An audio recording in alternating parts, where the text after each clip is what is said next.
welcome. You're watching Money 9, India's first multilingual platform for personal finance from TV9 News Network. I'm Sakshi Batra. Well, financial inclusion is something that is talked about quite often lately. Financial inclusion goes beyond banking the unbanked, they say. It means providing every citizen the knowledge and tools that will help them save, invest, and grow their money. And that is to live their life goals. On Kaise Bachaye, Kaise Padhaye, we catch up with the entrepreneurs in the fintech space that are doing just that, helping you save and to grow your money. And on the show today, I will be interacting with somebody who's very special, Priti Rathi Gupta, founder LXME, which is India's first financial platform for women. And on this edition, she's with me on Kaise Bachaye, Kaise Padhaye.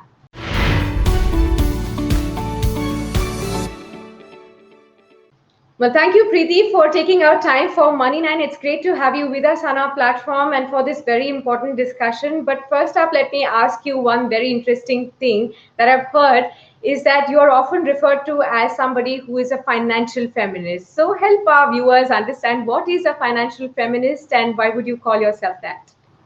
So Sakshi, feminism is a word, or being a feminist is a very popular culture right now. And I think we as women have finally come into our own, and we've realized that we need to, have the power of speaking up for equal rights in all spheres of life, right?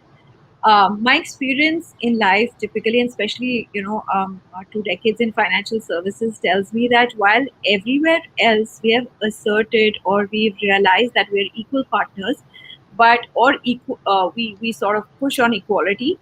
The one place that we completely, overlook is managing our money or having the financial power, right? And when I say financial power, it just doesn't mean earning your money. It also means that the money that you're earning, do you have the power to manage it? Do you have control over what that money is doing for you? And do you have the power to grow it? And to me, I think if that is that one power, which if you gain control over, I think that whole dialogue about feminism itself becomes unnecessary. To allow full independence when it comes to decision making in your career, in your relationships, and across life, right? So that's where you confidently go out in the world and say, look, I make decisions at my terms. And therefore, I think, which is why I feel it's important to be a financial feminist, not just a feminist alone.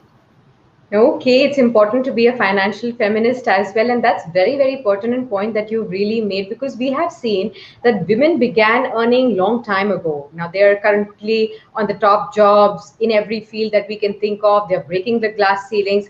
But why is financial planning and investing still dominated by men is something that we need to really understand. So why is it that when we say whether it is about buying a house, buying a car, investing in equities, say for example, all of these decisions are primarily seen as the decisions that are to be made by the men of the house? So Sakshi, I think this. We sort of have to rewind and see, why have we come to this place, right? When I go back into my childhood, I've seen my grandmother as one of the best money managers around, right? She had the acumen, she had the ability to save money as well as grow money and make sure that all the needs of the family, financial needs, are met as well, right? My grandfather was somebody who focused on just earning the money. And from there to now, in between, I think a lot of things were lost in translation. I believe that our social conditioning has become so strong where we've said that, okay, men will manage money, and women will manage homes, right? Interestingly, we did this survey last Diwali where we spoke to about 2,000 women, and they were single women, married women, and women with children. And we also asked the children, by the way, because last year it was Children's Day and Diwali was on the same day. So we spoke to children as well. And when we asked the children that who makes you, who helps you save, who teaches you how to save, 99% children said my mother. And then we said, okay, then who decides which car to buy? Where do we spend our money? How do we spend our money? And invariably the answer was dad or father, right? Now, this typically tells you that this is what children are even watching and learning. And therefore, we grow into these gender roles, which we've seen while we've been growing up, right? So that social conditioning is very, very strong.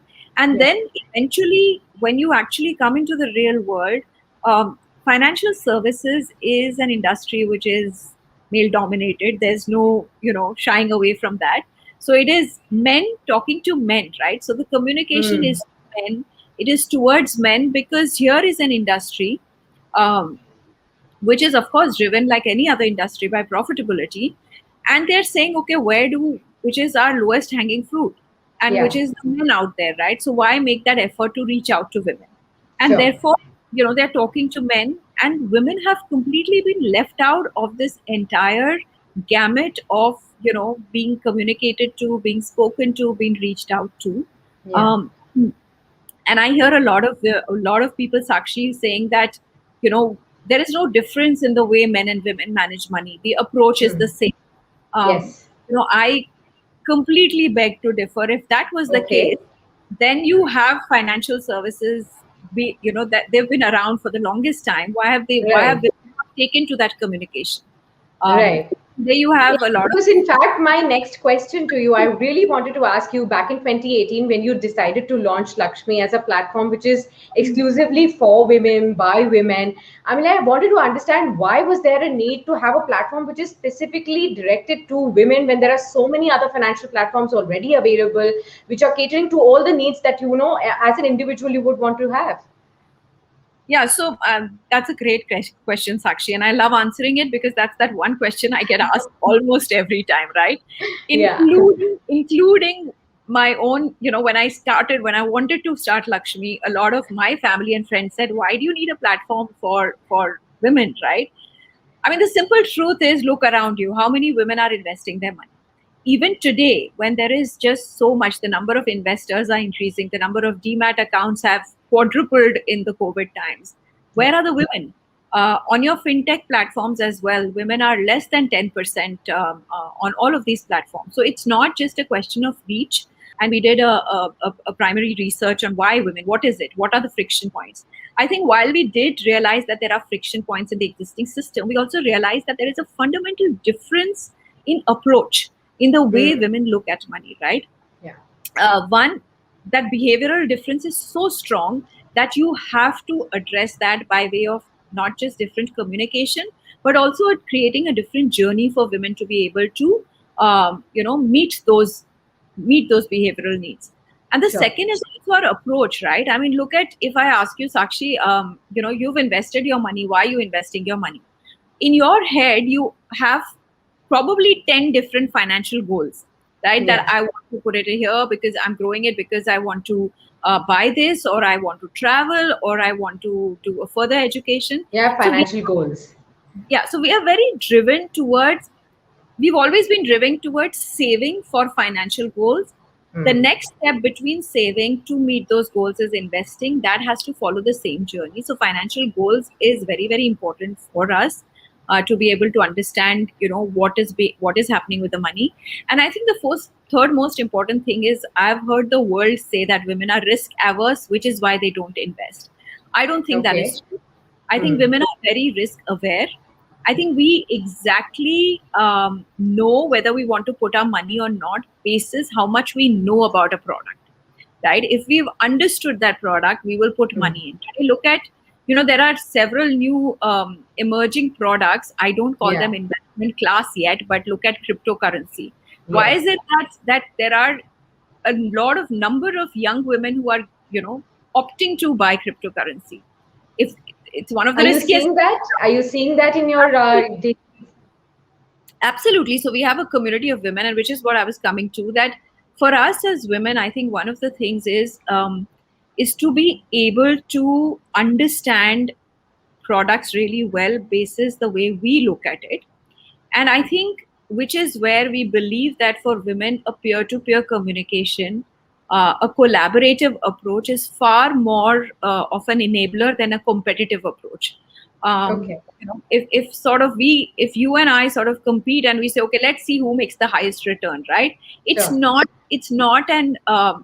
It's for most women, it is not an incentive. But we sit together and say, okay, let's see how we're going to grow our money together. How are we going to meet our financial goals? Let's discuss what you are doing and what I am doing. And that is something that we identify with, right? Right, right. And the fourth piece is the way women, when it connected to risk averseness or risk, just being risk aware, is that the way we build trust is very different, particularly when it comes to trust in financial products, right? And this, I think we've seen, at least I've seen in my journey of 2 decades, that when you present a new financial product to a set of women and a set of men, the men will immediately take to it, even if it is in a smaller amount, right? They will start to navigate that piece. The women take longer time. They don't build trust by transaction. They build trust by learning, by getting that comfort, and then eventually saying, okay, now I trust it enough to put some amount of money.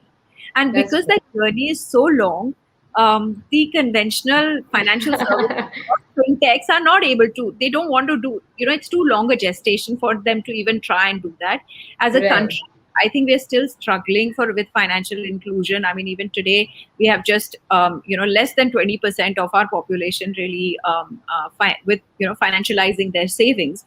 So we still have a huge world out there, and therefore to spend your energies and focus on a niche target audience has always been difficult. And I think you have to build all these 4 blocks to help women do this journey, to power them. I don't say help, to power them to be able to do this journey, which is why the need for a separate platform for women, which brings in this entire gamut, which breaks it down and helps them remove that self-doubt and also meets their approach towards investing. Understood that. Now, I also wanted to understand that, soon after your launch in 2018, just in about 2 years, we've been hit with this unprecedented pandemic. And amidst this last 1.5 years, the very tough period that all of us have gone through, we've read several reports that have pointed out that it's been the women that have been perhaps more affected. Let's not talk about the emotions, because those have been definitely been there, and lives lost, but about financialization, about the hit on the finances. You talk about the job cuts and salary cuts that have been more severe for the women workers out there, or women employees out there. How is your platform really helping women to take charge of their finances, take better investing, saving decisions at a time like this? And on your platform, help us understand demographically, if you could help us understand, and our viewers, that, is it more young women coming forward? Any particular geographies you're seeing more interest really flowing in? And what are these women really looking for? So Sakshi, I think, I mean, you've really highlighted a pain point that we've seen over the last 1.5 years of COVID. Yes, women have lost more jobs. The pay cuts have been with women maximum. Unfortunately, in financial services, we've gone down from a mere, we were anyways at a 14% as women. It's gone down even more miserably. I think more importantly, a lot of women have been forced to give up their jobs, right? Because just coping with work from home, family, children, in-laws, it's not been an easy journey, and no help, right? So it's been very, very hard on women. And I think the good bit is that there's also a lot of realization to say that, yes, I need to participate in understanding what is the security that we are building around us for the financial security that we are building around us. And the second piece is also, I think, a lot of women, and this is something that that's really sad to see, but I think there has been a lot of domestic abuse, etc., all because a woman is financially dependent. And I think women have realized that. They've said that, if I'm earning my money, I also need to be in control. Tomorrow, if I lose my job, or, my earnings are cut, I don't want to be dependent, right? Because that just leads to a series of other issues. So I think it has heightened the realization and the need. So I think in that sense, it's been a huge catalyst. I think for us, because we are, we are a digital platform, we are a tech-first platform. It has helped to expand reach. In this last year and a half, I think we all got used to the virtual way of meeting, learning. Absolutely. So I think our platform has been very, it's very suitably placed to be able to do that.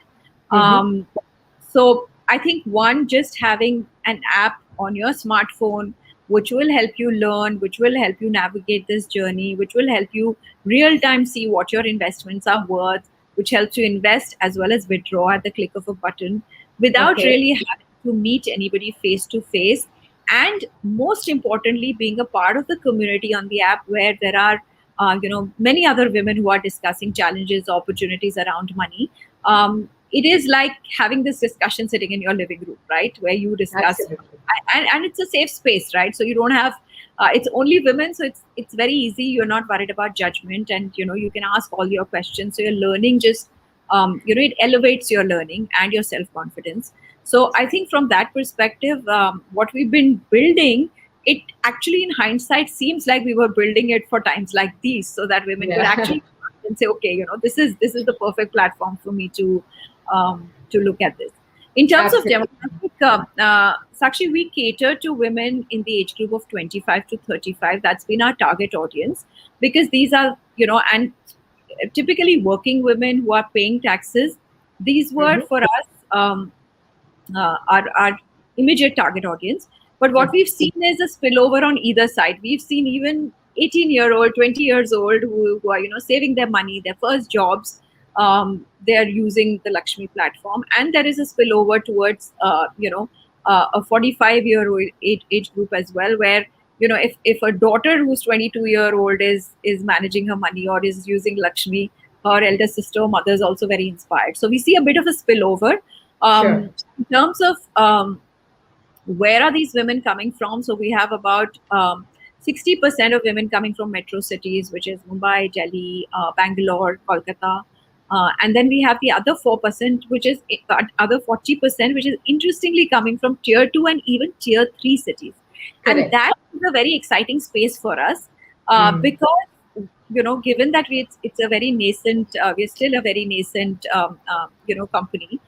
We see huge difference between the north and south of India. By the way, the south of India is just very, women are very proactive because of because again, social conditioning, right? It's not a patriarchal society, so they take to it the conversations very easily. North has been slightly slower, but I think now over the last 6 months we've seen that influence and the peer-to-peer conversation picking that up.